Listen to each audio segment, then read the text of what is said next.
Buonasera, buonasera a tutti e ben arrivati a questo primo appuntamento della sessione autunnale di Dialoghi. Dialoghi è un festival itinerante della conoscenza. Quest'anno viaggia in 17 territori comunali, in Austria, in Slovenia, in Italia ovviamente. Prevede con questa fase finale 40 giornate e 60 eventi, predilige i luoghi, i comuni piccoli, questo anche per dare opportunità ai piccoli comuni, e mi fa piacere proprio dicendo piccoli comuni vedere questa sala così piena, per portare alla gente quello che riusciamo a portare in termini di conoscenze, in termini di libri, in termini di conferenze, ma anche di spettacoli teatrali, di letture sceliche e di musica. Permettetemi, chiedo un applauso sulla fiducia, soprattutto a Marzio Mian, e poi vi dico perché.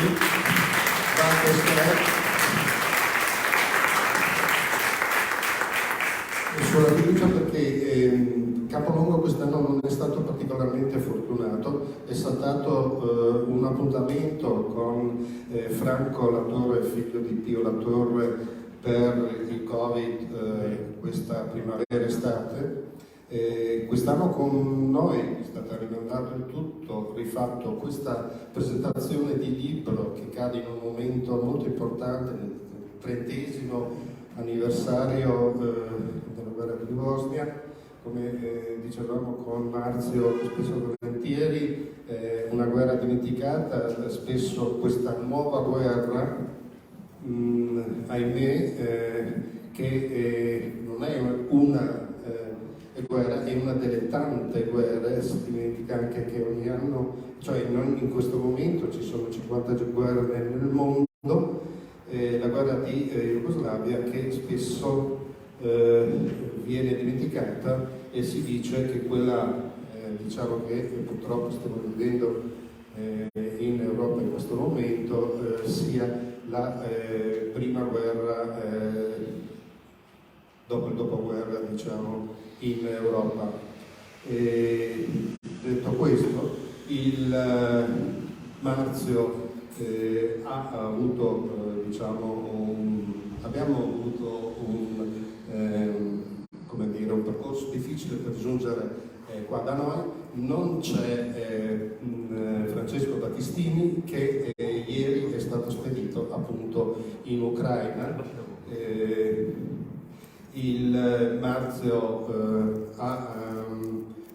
doveva prendere un treno questa mattina, sciopero nazionale, per cui abbiamo fatto un altro biglietto e è partito con un'ora di ritardo, poi soppresso il treno da Mestre a Trieste, si è preso da Portoghese un treno per Vienna che la ferrovia viennese è stata così gentile a non far pagare né il biglietto né la multa, e si è fermato a Udine, dove sono andato a prenderlo. Scusatemi, ma la voce mi sento che la voce mi viene fuori a scatti, perché non è stata una giornata particolarmente facile. Prima di presentare i nostri due ospiti passo la parola al sindaco. Buonasera a tutti. Anche noi quest'anno come amministrazione abbiamo aderito con molto piacere a Dialoghi, quello che è il festival della conoscenza e della cultura, che viene appunto, come diceva prima Renzo, portata nei piccoli comuni e fa conoscere anche i piccoli comuni del nostro territorio, no? Oltre nei piccoli comuni, anche nelle scuole sono cambiati, no? Senza considerare anche fuori regione, Slovenia, Austria. Ecco. E oggi appunto c'è la presentazione di quella che è l'anteprima di questo del nostro salone municipale, per noi insomma è anche un orgoglio, del libro che verrà presentato adesso e si chiama Maledetta Sarajevo, viaggio nella guerra dei 30 anni, il Vietnam d'Europa, edito da Enrico Pozza. Ecco, io saluto intanto e do il benvenuto a Walter Scherk e a Marzio Mian, che insomma, ho sentito adesso tutto il travaglio che ho dovuto passare per arrivare fino a qua. Volevo dire due parole relativamente anche alla guerra dell'ex Jugoslavia. È stata una ferita aperta nel cuore dell'Europa. Dopo il primo conflitto mondiale del secondo conflitto mondiale è stato il primo conflitto all'interno della nostra Europa, e noi qua come territorio siamo confinanti e lo abbiamo vissuto da vicino. Però diciamo la guerra è stata, a mio parere, anche dimenticata, rimossa, non si pensa più, ma secondo me quella ferita è ancora aperta e non è del tutto rimarginata, anzi adesso con la guerra in Ucraina proprio secondo me no, certi nazionalismi si stanno ancora amplificando, no? Stanno prendendo piede, ecco, quindi c'è ancora del fuoco sotto la cenere ed è bene tenere gli occhi bene aperti, ecco, mi stavo di dire così due parole. Quindi ringrazio di nuovo i relatori a nome mio, di tutta l'amministrazione comunale e anche della nostra comunità. E a voi la parola, grazie.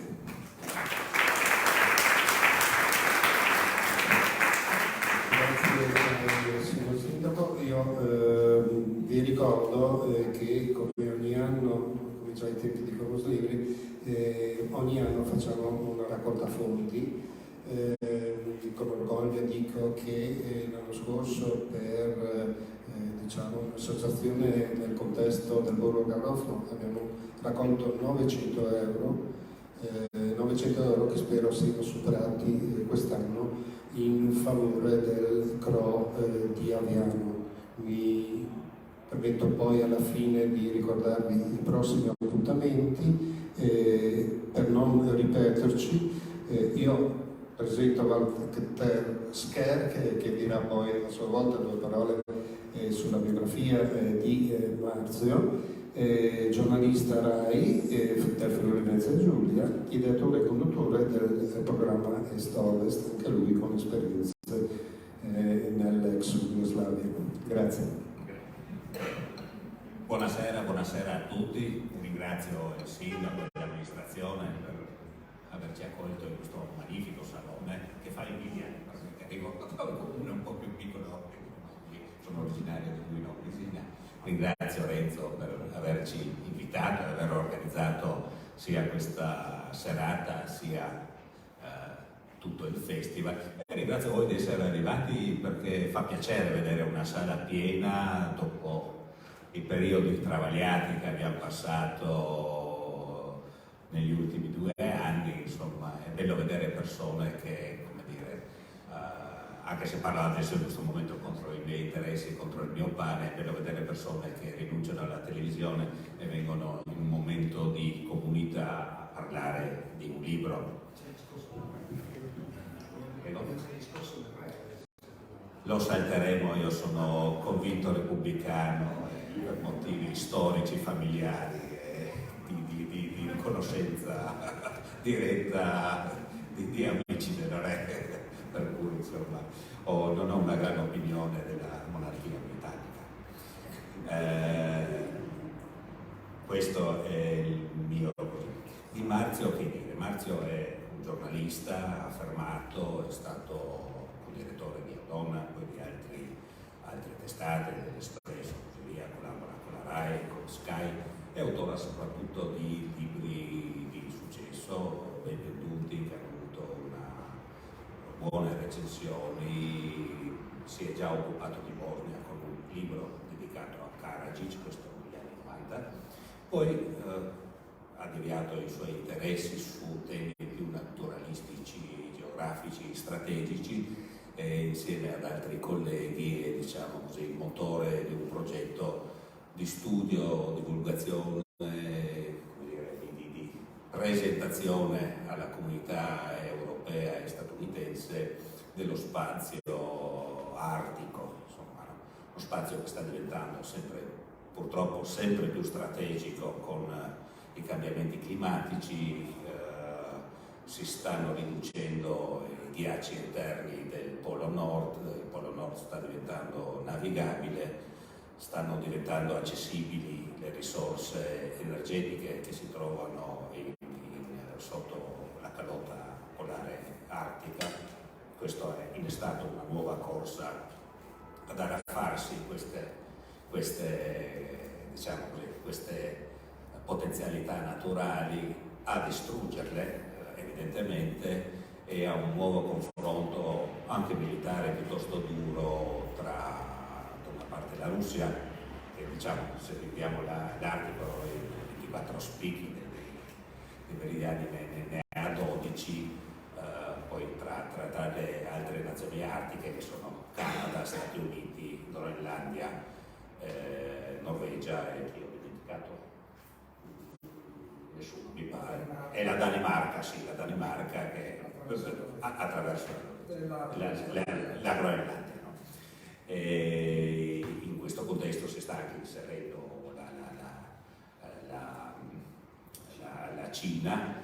Tenete presente che appunto con questi ghiacci che si stanno squagliando, il percorso delle navi da Shanghai ad Amburgo potrebbe abbreviarsi di 2/3, quindi se voi fate la circonvallazione dell'Artico per arrivare in Nord Europa ci mettono 1/3 di quello che fanno per attraversare l'Oceano Indiano, attraversare Suez, oppure attraversare, circumnavigare l'Africa e arrivare su al nord. Questo vuol dire che ad esempio per noi il porto di Trieste e i porti italiani saranno tagliati fuori dai traffici mondiali. Porti italiani, se va avanti così, diventando navigabile l'Artico, l'Adriatico forse si allarga, caro sindaco, dovrete mettere un misurino per vedere quanto è il livello del mare qua a Tavoliano rispetto a questa. Questa è la prospettiva nei prossimi 100 anni, quindi però la navigabilità dell'Artico di questo si occupa ultimamente Diana, e sta preparando un libro, poco fa me l'ha detto, insomma. Ma torniamo a questo libro che per me è stato, come dire, un ritorno in un ambiente, temi,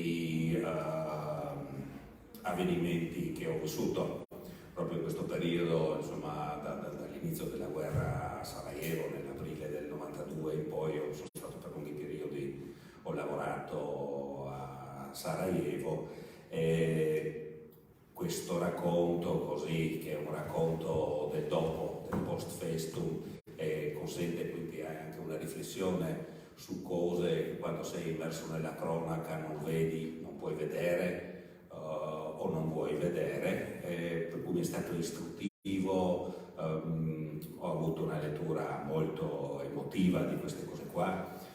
È un libro scritto molto bene, veloce, agile, una scrittura di 2 giornalisti, quindi rientra, ci sono dei retroscena molto documentato. Su certe cose ho opinioni differenti dagli autori, così, anche per averle vissute e viste. Per altre mi è stato molto istruttivo e ho imparato. Diciamo così, il cuore del libro è diciamo, come dire, un loro confronto con Radovan Karadzic. Radovan Karadzic, che è stato il leader dei serbo-bosniaci, adesso si trova all'isola di White in Inghilterra, una volta era appunto dimora della regina Vittoria, lì svernava perché questa isola ha un clima particolarmente mite, la regina Vittoria stava lì, c'era una caserma per il corpo della Guardia Reale a difesa della regina. Questa caserma è stata trasformata in supercarcere, in questo supercarcere si trova Karadzic a scontare l'ergastolo. Loro hanno avuto questo contatto, Il famoso concerto poi. anche il famoso concerto dei Reduci del 68, se lo ricorderanno. In questo c'è la testimonianza, il punto di vista di Karadzic. Karadzic, che ricorderete, è stato il deus ex machina di questa guerra in Bosnia, il suo rapporto con Milosevic, il suo rapporto con gli americani, con i russi, con le diplomazie mondiali, e poi la sua, diciamo così, finita la guerra con gli accordi di Dayton, la sua latitanza e poi la sua, come dire, il suo nascondersi e la sua cattura per nascondersi è stato in un certo senso geniale. Andava in televisione presentandosi come una specie di guaritore, come potremmo dirlo, di sensitivo, così via. Stava sotto gli occhi di tutti finché non hanno voluto vederlo. Probabilmente anche sapevano chi era, quando come dire, è maturato il momento e è stato catturato.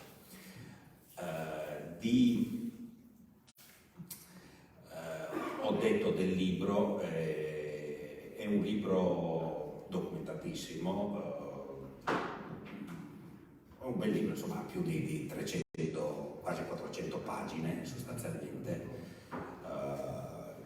Siccome divento vecchio, l'unico, come dire, ci fosse un corpo un po' più grande avrei apprezzato, perché devo cambiare 4 occhiali per 2 frasi, ma questi sono problemi miei.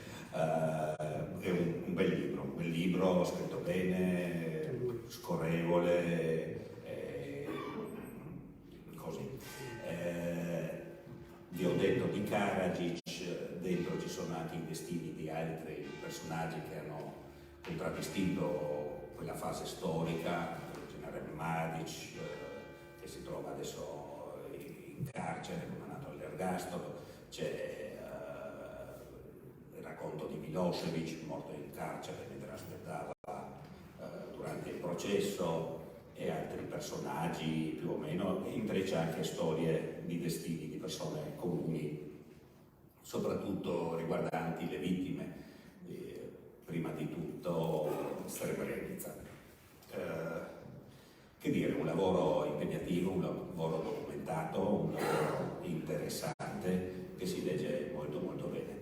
Non vi tedierei avanti con questo racconto, anche la cosa che mi fa tristezza, appunto, 30 anni fa io stavo a Sarajevo sotto le bombe e pensavo quando questa sarebbe finita, 30 anni dopo siamo appunto a capo con un'altra guerra, altri profughi, altro dolore, e soprattutto senza nessuno che si prenda, come dire, l'onere morale e anche che si prenda, come dire, la responsabilità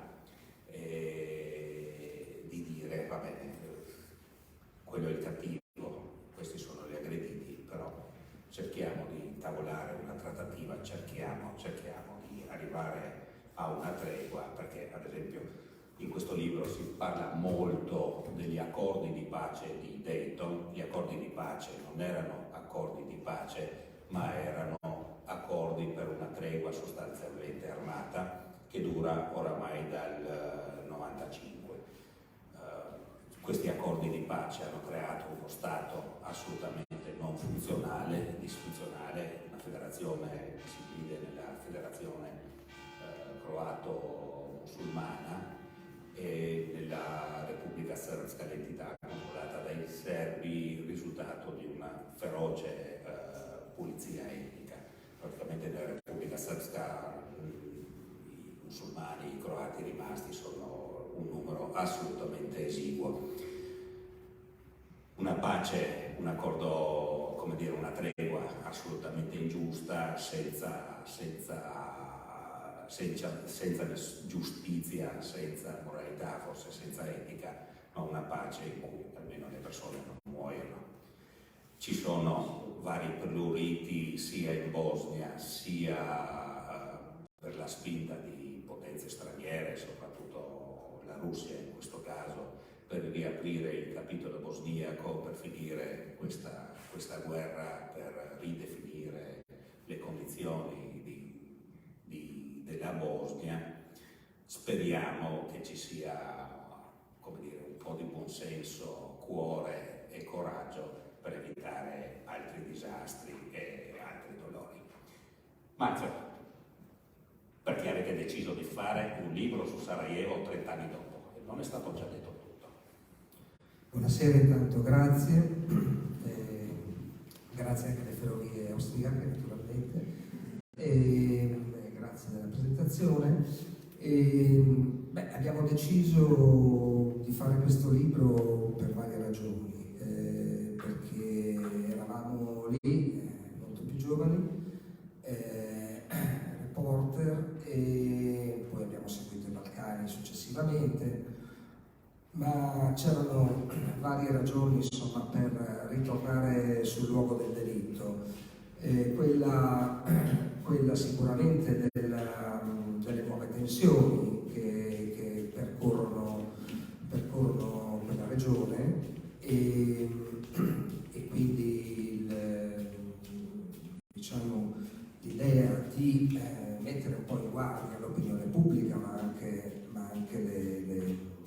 diciamo, i politici d'Europa, e poi volevamo, la sfida era un po' quella di raccontare questa guerra a un ragazzo di 30 anni che è nato dopo, e una guerra complessa, e quindi la sfida era di raccontarla in modo semplice, comprensibile, e non per addetti ai lavori, per ambasciatori o colleghi giornalisti, balcanologi. E quindi come farlo? Abbiamo voluto farlo attraverso i testimoni, vittime, carnefici, diplomatici, ministri, e al di là di Karadzic, ovviamente, che è stata un'intervista, insomma, molto importante, inseguita per molto tempo, di cui magari possiamo anche parlarne, però abbiamo interlocutori di prestigio internazionale, poi veri e propri testimoni, da Lord Owen, che è stato, diciamo, il diplomatico inglese che si è impegnato per primo diciamo, per un piano di pace, e sabotato dagli americani. Lui lo dice chiaramente, è molto, molto duro Lord Owen sotto molti aspetti, anche con la Germania, eccetera. Poi Carl Bildt, inviato speciale, poi primo ministro svedese, poi Andrei Kozyrev era un giovanissimo ministro degli esteri di Helsinki, e quindi qua si torna a bomba, assolutamente. Poi ne parliamo, perché Kozyrev è importante, perché l'impegno della Russia di 30 anni fa è importante e dice molto sugli accadimenti di oggi. E poi vari protagonisti, da Morillon, cioè il generale francese, che appunto fu uno dei più fu responsabile, non quanto i caschi blu olandesi, diciamo, fu responsabile dei fatti di Srebrenica, no? Questa vergogna assoluta per la comunità internazionale, per l'ONU, e poi molti altri. Anche, soprattutto, siamo molto orgogliosi di aver sentito anche dei personaggi sconosciuti. Ad esempio, noi abbiamo ricostruito le prime ore della guerra, i primi giorni, ma proprio le prime ore, attraverso dei protagonisti apparentemente sconosciuti. Invece poi questi avevano poi dei ruoli, compreso il maître d'hôtel dell'Holiday Inn, questo cubo giallo nel mezzo di Sarajevo, che divenne poi un simbolo perché poi lì si acquartierò la stampa internazionale, eccetera, eccetera. Quindi ecco, volevamo farlo con le testimonianze, ridare voce a chi non ha avuto giustizia, interrogarci se c'è stata giustizia, eccetera, eccetera. Quindi un libro necessario, e qualcuno ha definito questo libro un libro, forse esagerando, un libro definitivo, no? Forse perché appunto è molto documentato, c'è molto lavoro, però ecco, forse un lavoro così in Italia, ecco, mancava, ed è stato anche un modo, poi magari ne parliamo, di rendere omaggio, senza così retorica di mestiere, rendere omaggio ai giornalisti, quelli che sono morti e quelli che hanno lavorato lì. Sono morti 22 giornalisti solo in Bosnia, e soprattutto rendere omaggio a un giornalismo eroico, un giornalismo fatto sul campo, un giornalismo prima di internet, in una situazione complessa, e quindi per una volta forse meritava dedicare un capitolo anche ai nostri colleghi e insomma al nostro mestiere. Nel libro poggiate il racconto su interviste, su incontri con i personaggi. Hai detto Cozirev, hai detto Carla Del Ponte, lo stesso Karadzic, così via. Il filo che unisce le varie pagine è una ricerca di giustizia, il perché o così via. Giustizia che nel caso della Bosnia si è concretizzata nel Tribunale internazionale per i crimini di guerra commessi nella ex Jugoslavia. Poi avete intervistato Carla Del Ponte. Carla Del Ponte, per i più giovani si ricorderanno, è una adesso ha quasi 80 anni, mi sembra, è una magistrato svizzera, ha partecipato alle varie inchieste sul riciclaggio del denaro della mafia in Svizzera, appunto ha collaborato con Falcone e Borsellino, poi è stata diplomatica per il suo paese, in vari paesi, ma nella ex Jugoslavia è conosciuta come la procuratrice, ha condotto le indagini sui crimini di guerra più efferati commessi in Croazia, Bosnia e Kosovo. Io sono ammirato e critico nei confronti di Carla Del Ponte, perché lei ha aperto la strada, era la prima, doveva creare questa pubblica accusa.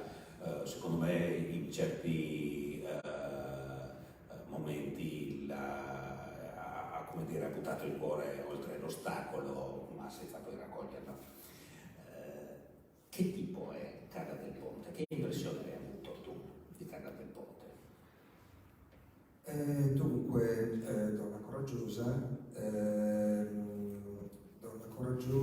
e molto, molto schietta, ha avuto molti ostacoli, ha buttato il cuore oltre l'ostacolo, ma ha incontrato molti impedimenti. Lei ce ne ha raccontati alcuni, di alcuni non ne parla, però doveva servirsi dei servizi segreti stranieri per questa caccia ai criminali e ai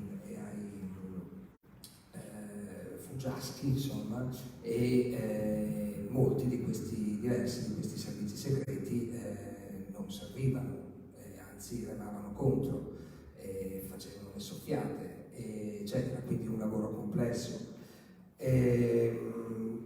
Diciamo il suo racconto è impressionante perché lei poi ha avuto in mano le carte di circa 1 migliaio di testimonianze delle atrocità in Bosnia, e quindi ufficio che non ha fatto richiesta di un supporto psicologico, però raccontava di sue colleghe e suoi colleghi di questo ufficio internazionale all'AIA che svenivano di fronte alle testimonianze, eccetera. Poi naturalmente molto interessanti i suoi aneddoti, i suoi incontri con Milosevic, ci sono dei retroscena anche diciamo inediti che ci ha dato, ad esempio appunto l'amante di Karadzic a Milano, perché poi appunto questa vicenda incredibile, balcanica, che va oltre la letteratura di questo personaggio, di questo criminale che per 13 anni diventa un'altra persona, assolutamente un'altra persona, e comunque gira per fare il saltone tutto peace and love, va in Croazia, va a Vienna e forse anche a Milano, addirittura non stava in San Siro, e dove anche pare avesse questa amante e la fanno seguire, questa amante o serba o croata, insomma, dice jugoslava, insomma, che viveva a Milano, e la seguono quando doveva andare a Belgrado a incontrare Karadzic, e insomma, come accade tante altre volte in queste vicende della caccia, all'ultimo momento c'è una soffiata e quindi irrompono nella camera d'albergo e c'è solo la bella jugoslava, non c'è Karadzic, però racconta di quando ad esempio fanno gli appostamenti al cimitero dove è sepolta la figlia di Mladic, Anna, che si è suicidata con la pistola del padre quando ha scoperto, attraverso poi un altro fidanzato musulmano, ha scoperto chi era il padre in realtà. Però Anna era il grande amore di Mladic, e lui durante la latitanza faceva visita al cimitero, però non sono mai riusciti a prenderlo. Insomma, io posso capire anche le tue perplessità così, però posso capire le tue perplessità sull'istituzione del Tribunale Internazionale e sui risultati. Lei è un personaggio abbastanza protagonista, come siamo abituati a vedere tutti i magistrati, anche in Svizzera evidentemente ci sono i magistrati che fanno le prime donne, e tra l'altro ci ha raccontato anche un paio di storie meravigliose, sì, le abbiamo messe inserite. Poi lei va a Roma perché lei si occupa anche del Tribunale del Ruanda, eccetera, e quindi va a Roma per diciamo fare degli incontri per avere l'appoggio degli stati rispetto alle indagini, rispetto alle catture e rispetto alle inchieste, e quindi va da Berlusconi, va da Berlusconi e Berlusconi parla svogliatamente, insomma, parla svogliatamente di queste questioni, e appunto siccome la Del Ponte si era occupata di riciclaggio, aveva collaborato anche con Mani Pulite, eccetera, e lui le chiede della Bocassini, cioè il primo ministro caccia tutti dalla stanza e dice: lei adesso mi deve raccontare della Bocassini, cioè lui voleva. Poi vada da D'Alema e D'Alema l'ascolta, eccetera, e poi vuol sapere di Berlusconi. Cioè, questo è il livello, insomma, ecco, quindi comunque è un personaggio gradevole, cinico naturalmente, e comunque delusa e molto preoccupata, l'abbiamo trovata molto, perché è molto informata sulla situazione attuale, ed è molto preoccupata, insomma. Poi avete letto anche che ha rilasciato delle interviste rispetto all'ipotesi dell'arresto di Putin, no? Sì. Sulla base della sua esperienza con Milosevic, eccetera. Diciamo subito che il paragone con la ex Jugoslavia, quello che è concesso a Giove non è concesso al Bove, perché Stati Uniti, Russia, Cina, la stessa Gran Bretagna non fanno parte, non hanno accettato il trattato istitutivo della Corte internazionale per i crimini di guerra, quindi anche Israele, sì, quindi processare statisti o militari di questi paesi è impossibile, anche perché insomma, sia la Russia, sia l'America, sia la Cina sono potenze nucleari, quindi c'è un dislivello tra quello che succede. Il Tribunale internazionale dell'Aia è stato però molto utile, malgrado è stato molto criticato in tutti i paesi della ex Jugoslavia, ha però imposto un concetto, che i militari rispondono delle azioni che fanno, non sono garantiti, non hanno, se commetti un crimine di guerra, se commetti uno stupro etnico, se commetti crimini contro i civili, c'è la possibilità, non la certezza, ma una buona possibilità che sarai perseguito, e questo forse può essere un deterrente per futuri conflitti, almeno lo speriamo. Nell'ex Jugoslavia è molto vituperato questo tribunale internazionale, è però tenuto. Sì, no, ma ci sono altre questioni, cioè intanto ha per la prima volta istituito il crimine di genocidio contro l'umanità, per la prima volta ha istituito lo stupro come arma di guerra e quindi come crimine di guerra.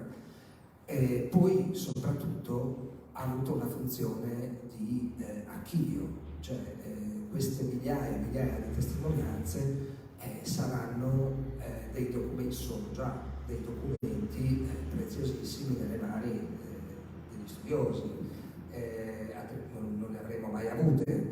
Detto questo, poi insomma la percezione, come dicevi, sì, ognuno nella ex Jugoslavia ha delle ragioni valide per avere un'opinione negativa, e anzi in certi casi, forse nel caso ad esempio della Serbia, ci sono delle voci molto interessanti in Serbia che sostengono che al di là diciamo, del numero dei condannati diciamo, sproporzionato rispetto alle responsabilità, che furono senza dubbio maggiori per i serbi, non ci sono dubbi, però ci sono delle sproporzioni, ma ci sono delle voci interessanti che sostengono che la cosa migliore sarebbe stata lavorare perché i tribunali fossero nazionali, per cui ecco che la famosa catarsi avrebbe potuto avere luogo. Invece le ingiustizie, il senso di giustizia non ha fatto altro che rendere impossibile quell'idea di convivenza o di reciproco, di pacificazione, che era era il principale proponimento del tribunale. Ecco, questo non è accaduto, mentre se si fossero tenuti questi processi nei paesi, l'opinione pubblica sarebbe stata più coinvolta e forse ci sarebbero stati anche più condannati, perché noi siamo stati,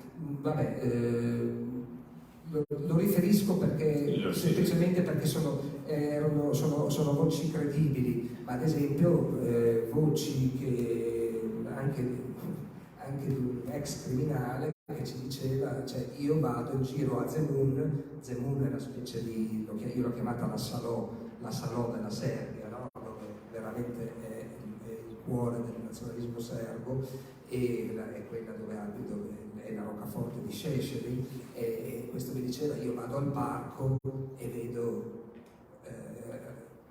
criminali che hanno ammazzato centinaia di persone con la carrozzina e portano la nipotina al parco, ecco.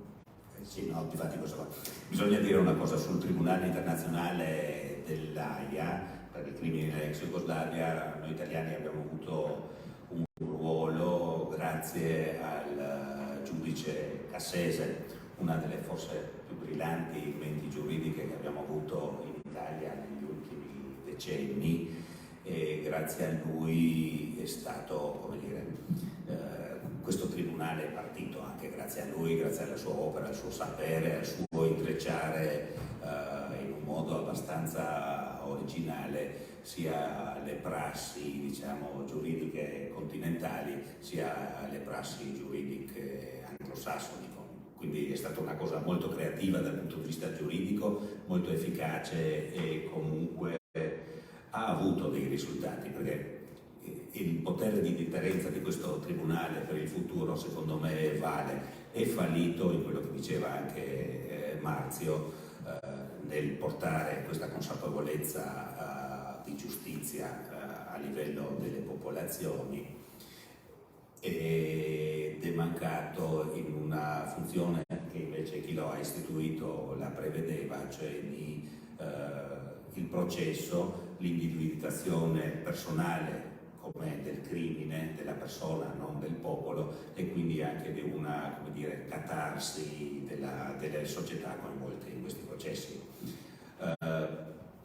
Marzio, che impressione hai avuto studiando personaggi come Mladic, come Karadzic? Come li definiresti in un profilo psicologico? Se avete qualche domanda, qualche suggestione, qualcosa, alzate la mano, vi diamo la parola, così anche partecipate anche voi a questo colloquio. Io li ho conosciuti entrambi all'opera. Ho incontrato Mladic nel quartier generale nel 94, e racconto anche, insomma, il nostro incontro quando quest'uomo durante il nostro colloquio estrae un pugnale dallo stivale e sbuccia un'arancia, e la sbuccia con un'abilità incredibile, facendo degli spicchi. Ovviamente le faceva, era il pugnale di Mladic con la faccia lì, e aveva un pugnale in mano, insomma era una situazione interessante, ecco, direi.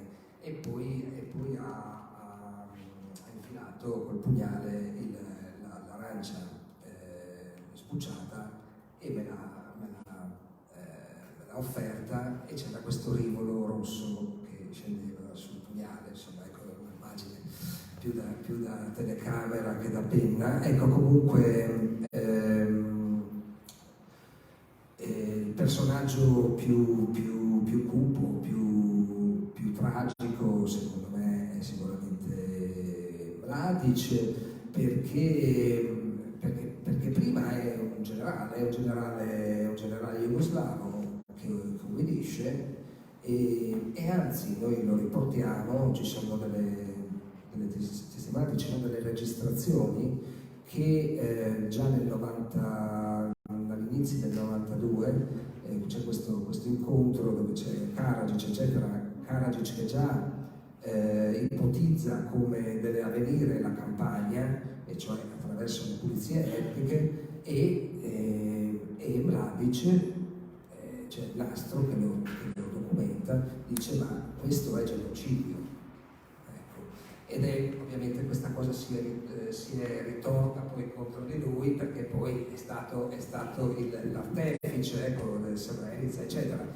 Però poi c'è un momento in cui poi ai giornalisti piace forse anche credere in queste cose, però appunto con la morte di Anna lui diventa la bella, e il fatto è quasi immediatamente precedente ai fatti di Srebrenica, e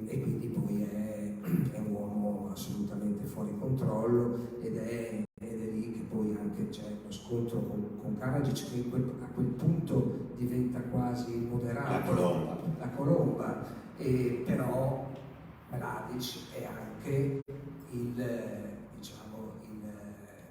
l'uomo di Belgrado, è l'uomo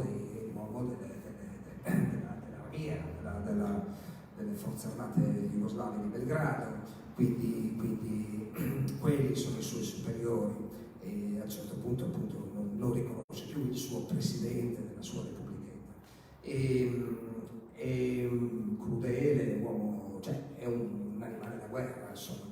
Karadzic è molto tutta un'altra cosa. La storia di Karadzic appunto meriterebbe un trattato, perché era psichiatra, era poeta, ci sono tutti gli ingredienti per diciamo, tracciare un ritratto spaventoso, no? Perché è un uomo sconosciuto, è lo sfigato del paese, cioè lui è il montenegrino che arriva a Sarajevo, ragazzo di campagna, che cerca di affermarsi nella borghesia intellettuale della Sarajevo, insomma una città forse in quel momento, in quel periodo intellettualmente più interessante della Jugoslavia, e studia insomma psichiatria eccetera, però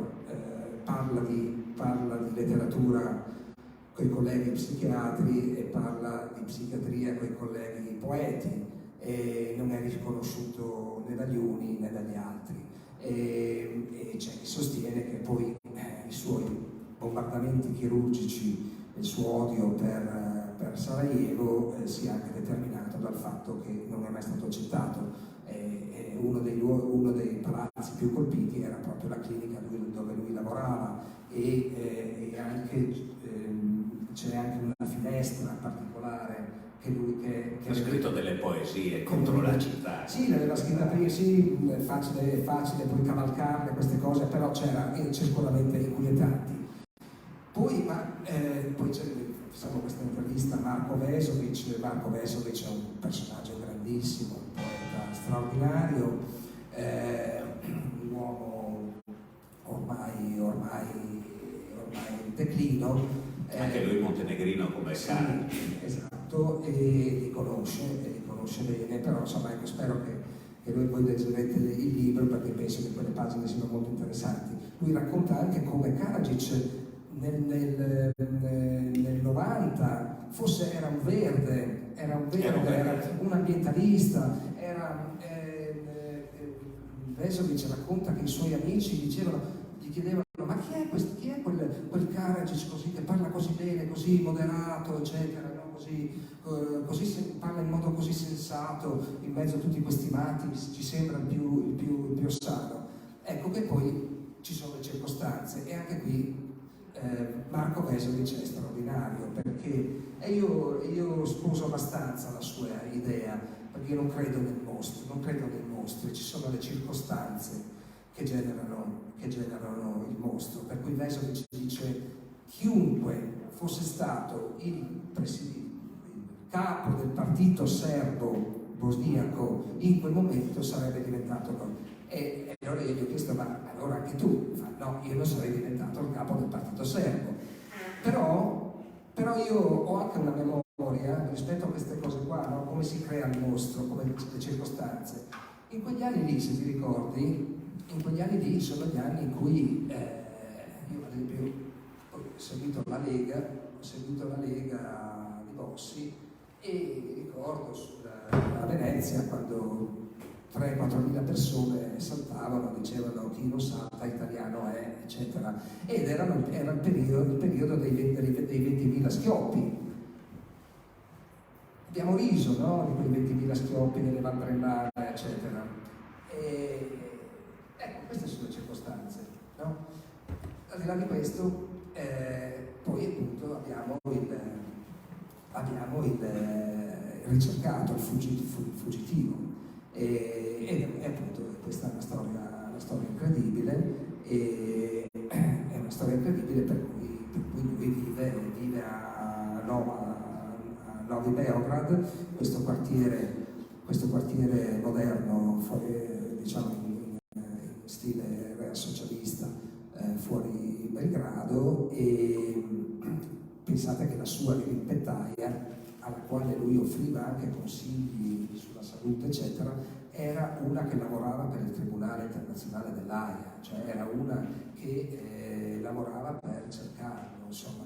E quindi c'è tutto un sovrapporsi di storie che appunto solo i Balcani, per non banalizzare, insomma, appunto in questo senso la creatività nei Balcani anche nel crimine eccezionale. E poi ora è il terzo o quarto Karadzic, diciamo, è l'ergastolano in questo carcere che è una Cayenne assoluta, perché lui appunto prima era al carcere lì all'Aia e poi è stato destinato secondo gli accordi appunto del tribunale che poi chiude i battenti, e quindi i prigionieri, i carcerati vengono poi distribuiti ai paesi che si rendono disponibili, e lui finisce nel peggiore carcere del Regno Unito, e finisce in mezzo ai delinquenti sessuali, agli stupratori. Perché finisce lì? Perché è l'unico carcere dove non ci sono musulmani. Islam free, per cui non rischia che gli tagliano la gola, ecco, insomma. E quindi gli inglesi sono molto umani, ecco, in questo. Vive in una stanza, in una cella minuscola, mi sembra 2x3, le misure. Sì.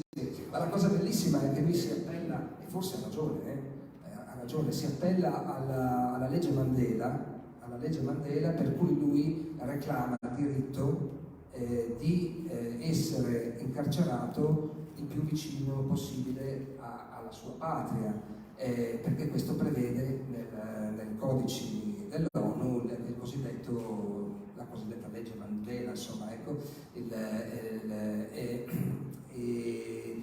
perché non ha accesso alla stampa serba, non ha accesso, cioè lui avrebbe il diritto di poter godere di questi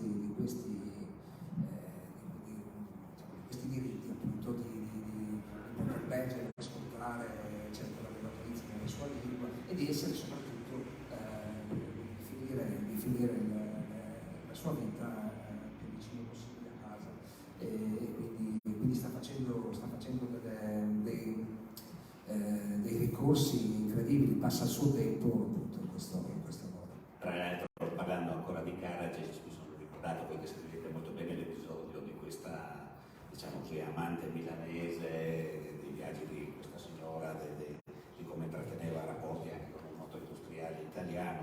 Purtroppo non fate il nome, questa è una mancanza. Lì mi intriga. Nel ponte non c'è da vedere. Questa non la racconti giusta. Al di là di questo, mi sono ricordato che si sussurrava, ma era anche abbastanza palese, ai tempi nel 93-94, di un rapporto di Karadzic con una donna milanese, così era una cosa così.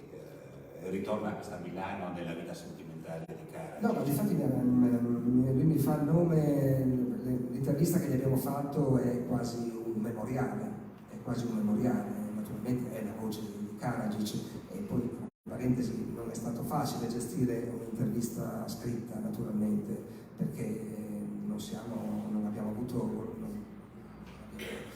essere scorretti di inventarci delle domande che non avevamo fatto, quindi è stato molto complesso questo, però in questa quasi 50 pagine che ci ha mandato, perché erano 50 domande e quasi 50 pagine, e fa diversi nomi anche di italiani, diciamo della sua cerchia d'appoggio, forse anche finanziario. Insomma, ne scriveremo più avanti. materiale per i prossimi libri. L'altra cosa così, vista l'attualità di adesso, siete andati da Kozyriev, che è stato il ministro degli esteri della Federazione Russa ai tempi di Yeltsin, sembra confrontato adesso a Lavrov e così via, un'altra epoca, un altro periodo. Lavrov era il suo ambasciatore all'ONU. E c'è questa scuola, comunque adesso Kozyriev l'avete trovato, se non sbaglio, potresti fare un paragone tra, diciamo così, la posizione della Russia del 93-94, all'epoca, se vi ricordate, Yeltsin addirittura chiedeva di entrare nella NATO, con quello che succede oggi? Sì, no, ti ringrazio di darmi questa possibilità di dire anche, appunto, no, perché un libro così, no? Perché con la distanza dei 30 anni, anche se come te, appunto come altri, e appunto siamo usciti con questo libro poco prima della guerra, un mese prima della guerra d'Ucraina.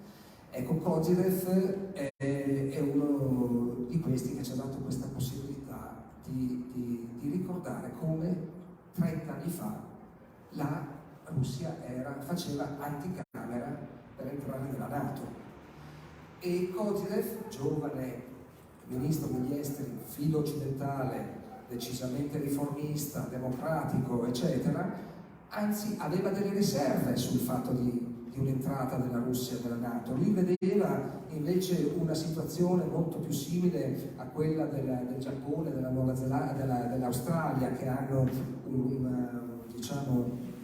un rapporto con la NATO di un certo tipo, di collaborazione, di partecipazione anche alle manovre, eccetera, però non proprio di partecipazione, diciamo, attiva nelle decisioni decisionali.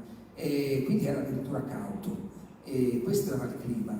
E quindi ovviamente parliamo di una Russia sconfitta dalla guerra fredda, di una Russia povera, di una Russia che si sta recando le ferite, di una popolazione affamata quasi, e quindi di una leadership che vuole stare, come si dice in certi termini, insomma, dalla parte giusta, cioè decidere di stare con l'Europa, con l'Occidente, quindi addirittura di instaurare un rapporto con la NATO, ma in casa le cose non sono semplici, perché ci sono i nazionalisti, ci sono i nostalgici dei soviet, i nostalgici di un'Unione Sovietica crollata, umiliata. Ed ecco che arriva la crisi jugoslava e Mosca, questa leadership di Mosca, illuminata al di là della vodka di Yeltsin, comunque una Russia che ha deciso, ha scelto e collabora sul campo con 3.000 uomini nei caschi blu, collabora attivamente, diplomaticamente. Appunto Kozyriev fa spola con Belgrado, con Pale, cioè il nido delle aquile, dove risiedono i serbo-bosniaci, cioè Karadzic, incontra Karadzic, ci sono dei racconti meravigliosi, ecco, di Kozyriev quando incontra Karadzic. Però ecco che poi le cose vanno in un certo modo, cioè gli Stati Uniti, e sono discorsi che poi sono emersi anche ultimamente, no? Proprio questi, gli Stati Uniti, Clinton, Baker, Christopher, questi erano i segretari di Stato allora, fanno una scelta di unilaterale in sostanza, e anche scelgono di umiliare la Russia e di non renderla partecipe delle decisioni più importanti, come quella dopo Srebrenica di bombardare. E quindi con la NATO ricordiamo che tra i record di quella guerra, appunto, il più lungo assedio del Novecento, quello di Sarajevo, più lungo di Stalingrado, Srebrenica, il più grande eccidio dopo la seconda guerra mondiale, la Germania che porta i suoi soldati per la prima volta dai tempi di Hitler in una regione occupata da Hitler, eccetera eccetera, e la prima volta della NATO che bombarda, e il bombardamento viene deciso senza informare Mosca.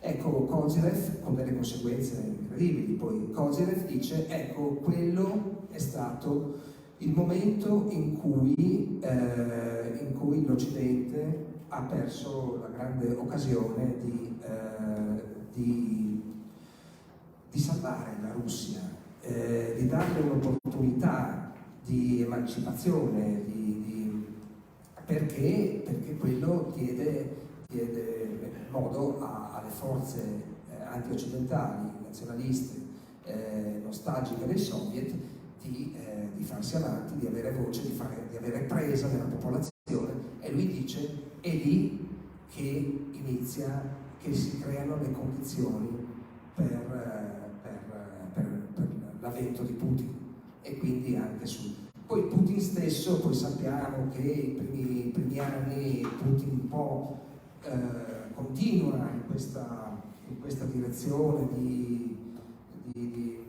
avvicinamento, cerca in qualche modo le sue prime fasi non è una politica che gira alle spalle, volta alle spalle all'Occidente, però poi gli Stati Uniti e Clinton ancora, i democratici, bisogna dirlo, i democratici continuano ad umiliare la Russia, a non tener fede ai patti.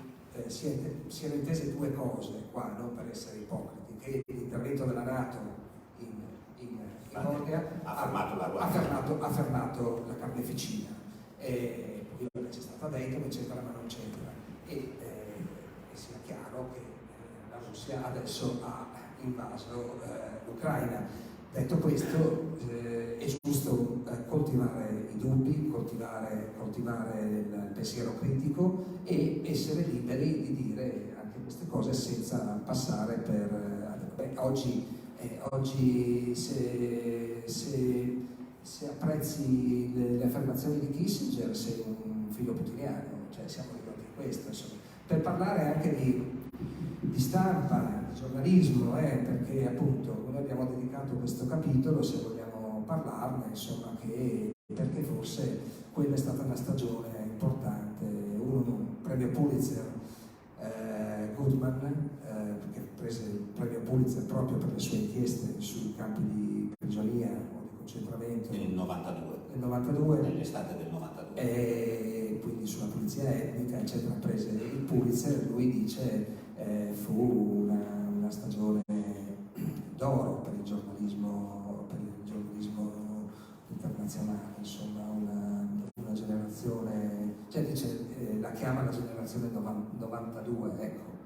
Però era una generazione in cui gli eserciti non avevano ancora codificato i protocolli con cui controllare i giornalisti. C'era nell'anarchia, questo era anche grazie al momento di anarchia, di caduta dello Stato, di non costruzione di stati alternativi, anche di secoli bosniaci e così via. E quindi durante la guerra prima in Croazia e poi durante la Jugoslavia fu un periodo di estrema libertà e di estremo rischio per i giornalisti. Qui in quella guerra, con molta, devo dire, mi ha fatto molto piacere, un doveroso omaggio avete fatto mettendo l'elenco dei colleghi caduti in questa guerra. Era molto pericoloso, però si poteva camminare.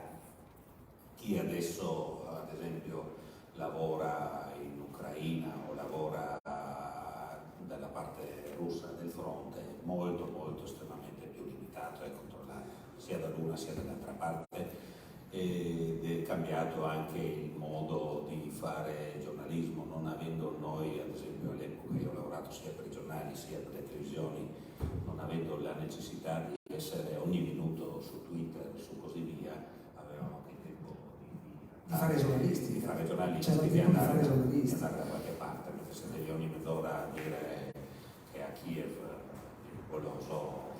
Però c'era un altro approccio, Era un altro giornalismo. un altro approccio, e oggi cioè, non c'è il coraggio di dire che è un giornalismo di guerra, nel senso che il giornalismo occidentale è fatto da nazioni che sono in guerra senza averla dichiarata, cioè Operazioni speciali. operazione, sì, anche dal punto di vista occidentale, nel senso che fatta con altri mezzi, cioè con le sanzioni,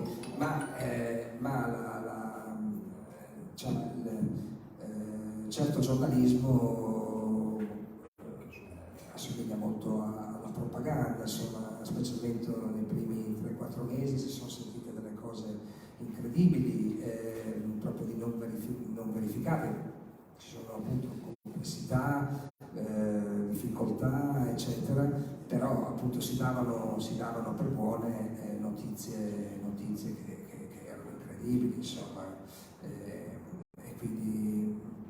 E quindi c'è anche Maggie O'Kane, che è una giornalista del Guardian, che anche lei fu quella, insieme a Goodman, che rivelò i campi di concentramento, eccetera. Poi ebbe anche un'avventura personale incredibile. Pensate a questa ragazza di 25 anni, questa inglesina che si avventura nella Bosnia orientale, sulla Drina, Visegrad, e proprio nei giorni in cui c'è il massacro, pensate che in un mese e mezzo, 2 mesi, dal famoso ponte sulla Drina di Ivo Andrić,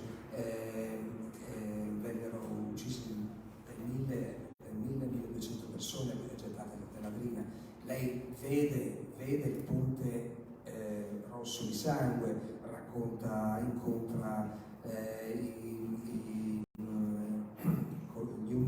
pochi sopravvissuti del famoso rogo, dove vengono uccise 72 persone in uno scantinato, eccetera, eccetera. Ecco, Maggie O'Kane poi pochi mesi dopo va ad Haiti, perché c'è, mi pare, il golpe, l'intervento militare statunitense. Esatto, e lì lei dice, già nel giro di pochi mesi, ma potrebbe essere un anno dopo, ecco, è già cambiato tutto dal punto di vista del giornalismo, no? Perché lei dice, io in Bosnia, cioè il mio capo non sapeva neanche dove ero, mi perdevo, potevo senza assicurazione, eccetera, però poi appunto portava delle notizie incredibili e informava l'opinione pubblica, cioè le coscienze sollevava le coscienze internazionali, magari non mobilitava i leader, però ecco, questo era il giornalismo. Poco tempo dopo lei dice, ad Haiti vedevo gli stand-up dalle televisioni con questi anchorman, che ripetevano 50 volte al giorno sempre le stesse notizie, senza uscire dall'albergo, senza verificare nulla, e lei poco tempo dopo ha lasciato il giornalismo perché non apparteneva. Era un modo di fare giornalismo estremamente pagato a caro prezzo. Qua appunto in queste pagine qua c'è l'elenco dei 25 colleghi caduti in Bosnia, tra cui ricordo i nostri colleghi della RAI, Star, io ero amico poi anche di Costandecker, collega sloveno, che insomma si pagava un caro prezzo per essere giornalisti qualche volta in Bosnia, mentre adesso con il giornalismo cosiddetto embedded, se proprio non ti c'entra un missile sparato da posizioni d'artiglieria a 30 km sei relativamente sicuro. È iniziata in Iraq questo sistema di giornalisti embedded che accompagnano le truppe, ovvero le truppe accompagnano i giornalisti dove vogliono loro, e nessuno vede mai il fronte, nessuno soprattutto parla con le persone, con i testimoni. però è stata la guerra, scusa se ti interrompo, no? Perché è un tema molto importante, che è molto attuale anche quello, sempre facendo paragoni. I paragoni sono infiniti fra le due situazioni, perché poi potremmo parlarne per ore, quanto la Russia assomiglia alla Serbia, ci sono le stesse dinamiche con i ponte ortodossi che incitano la guerra, insomma, ci sono dei paralleli incredibili, ma è molto attuale per un'altra ragione anche, perché in quella guerra lì abbiamo per la prima volta, anche lì dalla seconda guerra mondiale, visto un esodo di massa di profughi di guerra per la prima volta dalla seconda guerra mondiale. E quella guerra dice anche chi eravamo allora e chi siamo oggi, perché allora i profughi, soprattutto gli italiani, andavano a prenderli, andavano a volontari, religiosi, laici, andavano a prendere i profughi, i bambini, i feriti, eccetera, affondando le scarpe nel fango. Ci sono dei titoli che noi riportiamo dal Corriere della Sera, eccetera, che dicevano benvenuti, profughi, eccetera. Insomma, c'era un altro clima. Quindi chi siamo diventati? Il mondo è più complesso. Pensate solo che in quella stessa Bosnia, in questi anni, passa la famosa Balkan Route, dove finisce a Trieste, dove altri musulmani, afghani, pakistani, siriani, passano di lì e vengono respinti da serbi, ma anche da musulmani che respingono altri musulmani e soprattutto musulmani che hanno provato sulla loro pelle la devastazione della guerra e il significato di essere profughi. Noi abbiamo intervistato anche Alma Zadic, forse a voi non dice niente, però è una storia incredibile, no? Di questa ragazzina di 7 anni, parte da Tuzla con la famiglia e oggi è ministro della giustizia a Vienna. Sì, è ministro della giustizia del governo austriaco, ma ci sono moltissimi ragazzi in Italia, all'estero, si sono affermati. Negli Stati Uniti noi raccontiamo, appunto io sono stato a St. Louis a raccontare la piccola Bosnia, 70.000 bosniaci, cioè la città più grande fuori dalla Bosnia, fuori dopo Sarajevo,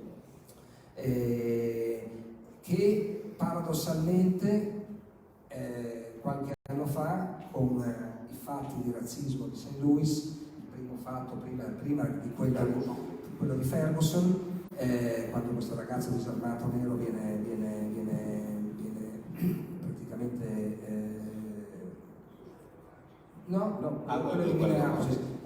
viene ammazzato dalla polizia, disarmato, eccetera, c'è questa rivolta e Ferguson è questo sobborgo di St. Louis che confina con questa cosiddetta piccola Bosnia e i bosniaci, pensate ai casi della vita, il destino, eccetera, fuggiti dal razzismo, fuggiti dalle pulizie etniche, lì diventano vittime della ribellione dei neri, perché loro sono bianchi, sono biondi, musulmani, bosniaci, e ci sono due morti nella Little Bosnia, e quindi c'è il terrore, e quindi se ne vanno, e non c'è più, praticamente non c'è più, si sono sparpagliati, una diaspora nella diaspora, cioè è una storia di potenza, di tristezza.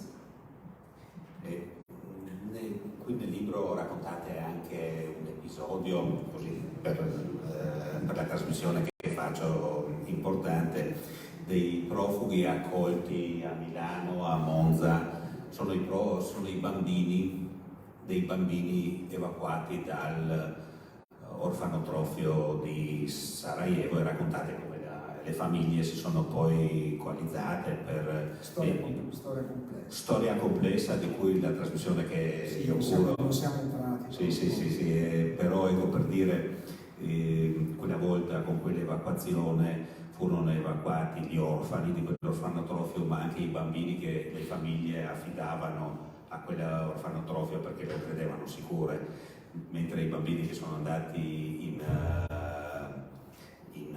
Germania sono stati schedati, tenevano conto di chi erano i parenti, di chi erano i familiari e così via. Questi bambini arrivati in Italia, poi non c'è stata una cura così accurata di seguire questi bambini, di segnalarli nell'affidamento e così via, quindi anche i bambini che avevano in realtà parenti sono finiti in affido e poi in adozione, creando una nuova situazione di un'altra tragedia con questi poveri genitori che credevano di mettere i bambini al sicuro, poi se li sono visti di fatto tolti perché hanno perso le tracce di questi bambini. E questa è, come dire, nella foga di fare bene qualche volta si crea giustizia. È un insegnamento che anche nel caso dei minori che arrivano dall'Ucraina in Italia, ecco, avendo questa esperienza, sia amministratori sia giudici dei tribunali minorili sia gli educatori dovranno tener conto di non ripetere questa tragedia. Noi abbiamo intervistato alcuni di questi genitori, una tragedia devastante. Perdere un bambino, lo metti in un'istituzione per metterlo al sicuro e poi lo perdi definitivamente. Vabbè, questa è una parentesi, ma mi è sembrato molto indicativo che voi l'avete comunque citato e così via, vi va a merito. Sì, volevo così appunto, se volete porre delle domande a Marzio, perché prego. La signora Renata Sasso è tra l'altro autrice di un bel libro, I miei Balcani, il racconto all'amore di Sarajevo e il rapporto, diciamo così, familiare con racconto personale. questo lascito, molto bello. No, a me quello che interessava sapere anche per tornare a Sarajevo, la Sarajevo di oggi, no? Quando io l'ho visitata insieme alla mia nuora che tornava dopo 19 anni nella città che aveva lasciato, e lei notava come la presenza musulmana fosse diciamo rimarcata dalla costruzione di moschee nuove, dai minareti sempre più alti, molto diversi da quelli invece storici dal 1500 costruiti dai musulmani appunto dagli ottomani, no? E quindi il cambiamento non solo urbanistico ma anche proprio delle persone, perché si sono inurbate anche le popolazioni che vengono dalla campagna e quindi la composizione etnica della città si è naturalmente modificata e diciamo la vecchia Sarajevo si è persa, è vero? Assolutamente così, è l'altra faccia della medaglia, perché da una parte abbiamo nella Repubblica Srpska abbiamo l'esaltazione dei criminali e la negazione del genocidio di Srebrenica e a Sarajevo abbiamo, appunto, ma sono i prodotti della guerra questo, e a Sarajevo abbiamo una città completamente stravolta dove la percentuale è ormai intorno al 93% mi pare dei musulmani e dove c'è una città completamente islamizzata e nelle mani di una famiglia, la famiglia Izetbegović, che ha, cioè del partito di Izetbegović, che La famiglia. sì, ma che ovviamente domina qualsiasi situazione, ad esempio mi pare il 90% degli insegnanti sono iscritti al partito di Izetbegović. Poi Zlatko Dizarević, che è questo collega importante, caporedattore di Oslobogenie, il giornale che non si ferma mai, non ferma mai le reti rotative, eccetera, e musulmano non credente, insomma di cultura musulmana, e ci raccontava come appunto nessuno nessuno può immaginare di fare carriera, di avere un lavoro, di fare carriera se non è inserito in quel contesto. Poi ci diceva una cosa molto importante, no? Che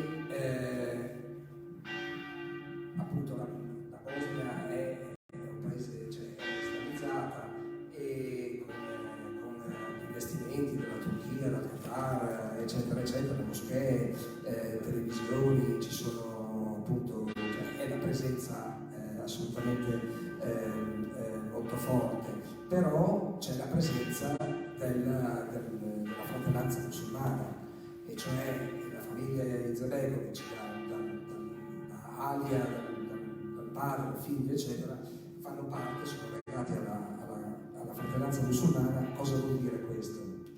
Vuol dire, lo diceva in modo molto elementare Zlatko, diceva, essere della fratellanza fa sì che tu sei, che il musulmano del Sudan, della Nigeria, dell'Afghanistan è tuo fratello, mentre il tuo vicino serbo, croato, non lo è. Quindi, per dare l'idea di cos'è questa presenza, no? Poi c'è l'atmosfera è triste perché se da una parte fanno la propaganda diciamo inneggiando ai criminali, mettiamola in modo molto spiccio, a Sarajevo, la leadership musulmana di Sarajevo alimenta il nazionalismo,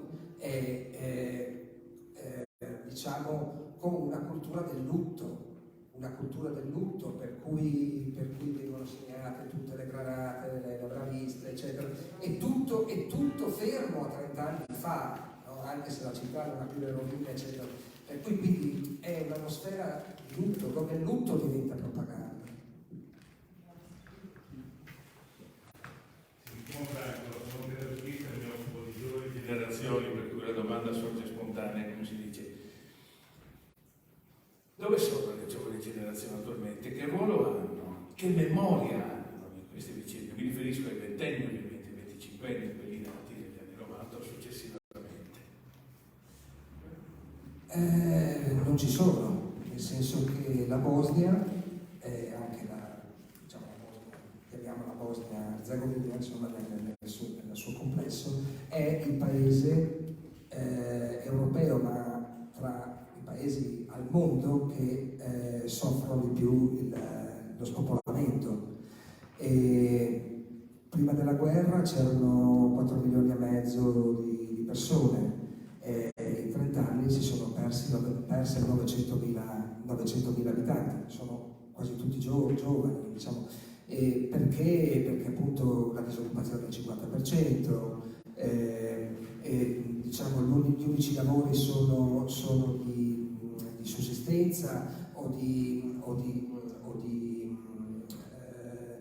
aiuto internazionale, eccetera, quindi corruzione, così, cioè se uno ha delle aspirazioni non può rimanere lì.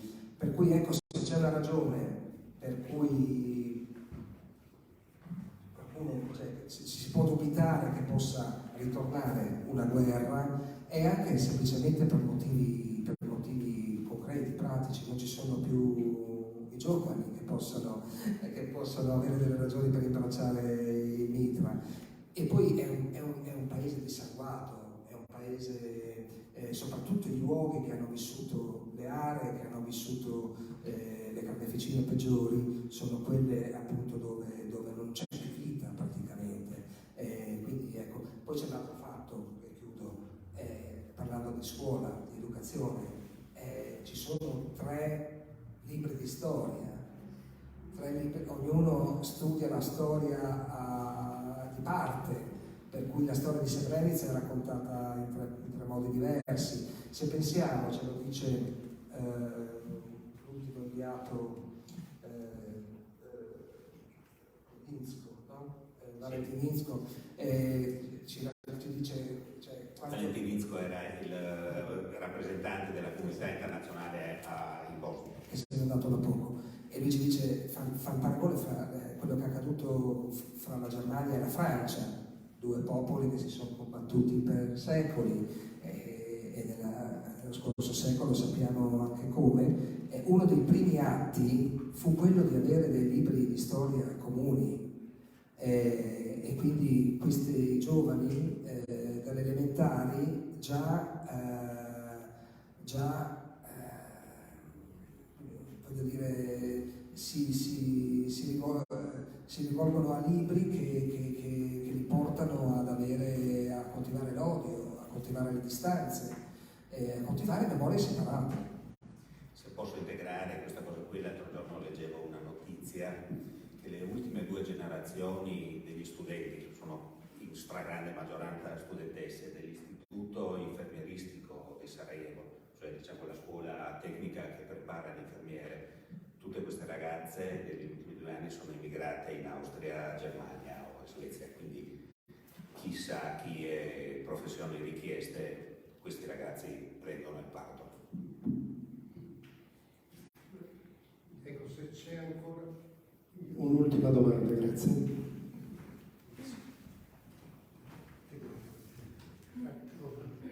Allora, mi chiamo Antonio, volevo così riflettere un attimino, richiamo i 20.000 schioppi della Val Brembana e mi domandavo perché non ci fanno paura, a noi non hanno fatto paura questi schioppi, mentre invece questi guerrieri, lo Stascia, eccetera, fanno paura. Secondo me c'è anche una questione di lingua, dico, è una cosa un po' burlona, se volete, un po' più leggera. Ma noi con tutte queste vocali, non siamo bellicosi, siamo pacifisti. Mentre questi senza vocali, lingue fatte di sole consonanti, come fanno a essere felici? E sono sempre incazzati. Sì, ho capito. Mladic si chiama Ratko e Rat vuol dire guerra, per dire, no? Però... Guerrino sarebbe in italiano. Ah, guerrino! Buona questa, buona. Parlare anche italiano. Comunque io non sono d'accordo che il paese del mandolino e delle canzoni napoletane e delle vocali sia un popolo di angioletti. Noi abbiamo avuto una guerra civile ferocissima, crudele, sì, lasciamo perdere questa regione, ma se vogliamo fare un discorso, poi non so, vogliamo parlare della Spagna? Lasciamo perdere la Germania, vogliamo parlare della Spagna, vogliamo parlare, quindi è un discorso del Nord. È un discorso molto delicato. C'è stato un momento, come dire, dirimente in questa cosa qua, no? Qui è il ruolo dello Stato, di uno Stato che si è sfaldato e così via. I 20.000 della Val Brembana, o non so, i morti che ci sono stati in campagna della guerra per Camorra, cioè la guerra in Slovenia sono stati 38 morti, nei 10 anni della guerra di Cutolo ci sono stati 3.500 morti, sono cose così, però no, voglio dire, arrivo qui. No, volevo dire questa cosa qua. Il punto deflagrante della ex Jugoslavia è stato quando a gruppi di esaltati, gruppi di hooligan, gruppi di tifosi, polizia ed esercito hanno dato Kalashnikov. Poi incontrollabile. Però c'è il fatto, no? Adesso non voglio...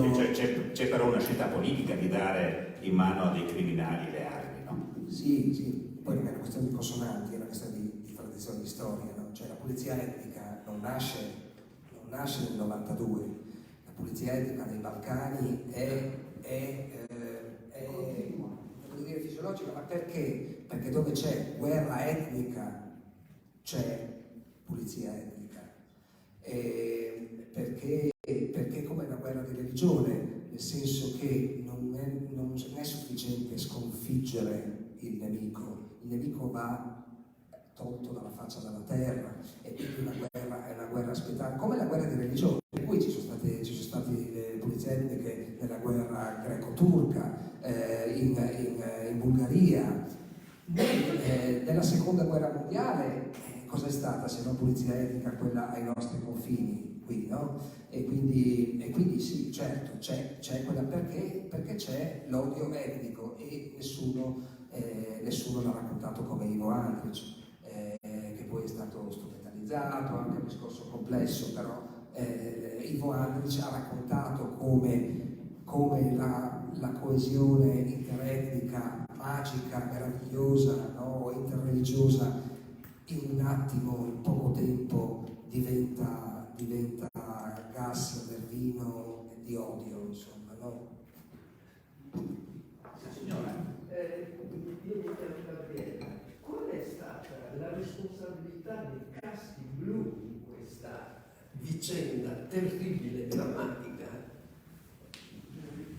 Discorso lungo, ma ovviamente Srebrenica è stata una vergogna che continua, perché se forse non lo sapete, ma gli olandesi, i soldati olandesi sono stati risarciti dal governo, cade anche il governo, un premier olandese cade, eccetera, ma gli olandesi di Srebrenica che andarono al mare a Spalato e nelle discoteche di Spalato lasciando 8.000 musulmani nelle mani di quella gente, è stata risarcita per il danno morale subito dalla stampa internazionale, eccetera, per dare l'idea, cioè è una vergogna che continua. Per cui poi non so, vogliamo parlare, c'è tutto un altro capitolo che riguarda i crimini sessuali dei soldati dei caschi blu in Bosnia, ne parliamo noi, insomma è un discorso lungo, forse un po' tardi, non lo so. Se posso integrare, il vostro scritto è ben evidenziato a Srebrenica. Le risposte le trova, Sì, sono molto cerco di vendere importanti. libri, cioè le trova le risposte. I caschi blu di Srebrenica lasciarono dei graffiti estremamente volgari contro le donne di Srebrenica, donne musulmane e così via. Noi parliamo di olandesi, dobbiamo parlare però di europei. Questi soldati, la cultura di questi soldati olandesi era una cultura razzista, anti-islamica, mutuata dalle campagne che l'esercito olandese faceva nelle Molucche con i Boeri, nella Indonesia contro i musulmani indonesiani. Sono, come dire, peccati che noi ci tiriamo avanti e sono i peccati del razzismo coloniale. Poi portati in concreto a Srebrenica. Appunto, i germi dell'apartheid in Sudafrica vengono da Rotterdam, eccetera. Se parliamo di razzismo, poi avete voi un'ultima cosa che ero presente quando c'è stata questo strage di Markale al mercato di Sarajevo il 5 febbraio del 94. Ero presente, voi nel libro raccontate il ruolo che ha avuto questo, il ruolo che ha avuto come si chiama il generale?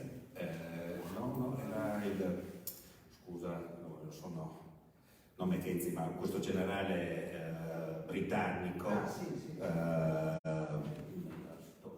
Ho perso che era sempre conviviale con l'Adic, con questi qua, perché combattevano gli islamici. C'era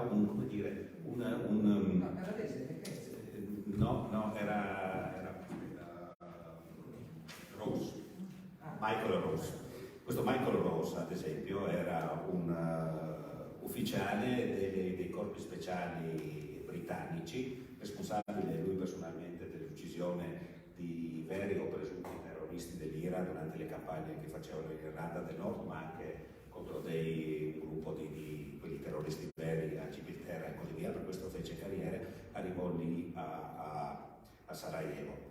E adesso capirete perché la mia, come dire, disaffezione verso la monarchia britannica. Io ero lì quel giorno. Questo personaggio comandava i caschi blu a Sarajevo e in Bosnia. Ci fu questa strage, i serbi tirarono un colpo di mortaio e questo personaggio, prima i francesi, poi questo personaggio, fecero di tutto per negare che questo colpo di mortaio fu sparato dalle postazioni serbe, mentre ufficiali danesi e il contingente ucraino dicevano: ma no, guardate, l'hanno sparato i serbi e così via. Lui diceva di no per evitare l'intervento degli americani, che prendevano già allora, nel febbraio del 94, per bombardamenti mirati per fermare Mladic. Ci fosse stata questa cosa qua, forse avremmo evitato Srebrenica, forse non lo sappiamo, non possiamo fare la storia della. Poi il fatto di questo colpo di mortaio sparato dalle postazioni serbe fu confermato dove? Dalla Corte internazionale dell'Aia, quando nel processo al generale Tolinger, che era l'ufficiale serbo che comandava l'assedio di Sarajevo, testimoni ufficiali delle Nazioni Unite confermarono che il colpo fu sparato dal monte Trebevic e che scientemente negarono questa cosa qua, accusando prima i musulmani e così via, per evitare l'intervento. La verità storica di quell'episodio è stata stabilita dal tribunale, una verità giudiziaria è diventata verità storica nel tribunale dell'Aia. All'epoca io ero a Sarajevo, scrivevo, il mio carissimo amico Giuliano Ragno, che all'epoca lavorava all'Avvenire, era caporedattore degli esteri di Avvenire, mi disse: ma Walter, ma sei sicuro di questa cosa qua? Io dico: sì, ho parlato con questi ufficiali danesi che mi hanno confermato questa cosa qua. Avvenire è uscita dicendo: è stato sparato dal monte e così via. Questo è per dire, non per fare una gloria di me o di Marzio, ma quando sei sul posto puoi dire o non dire. Puoi essere però anche manipolato quando sei sul posto. Merito del libro di Marzio e di Battistini è di aver raccolto non solo le loro esperienze del 94, 95, 93, ma anche documenti e testimonianze che gettano luce su quello che è successo in quegli anni.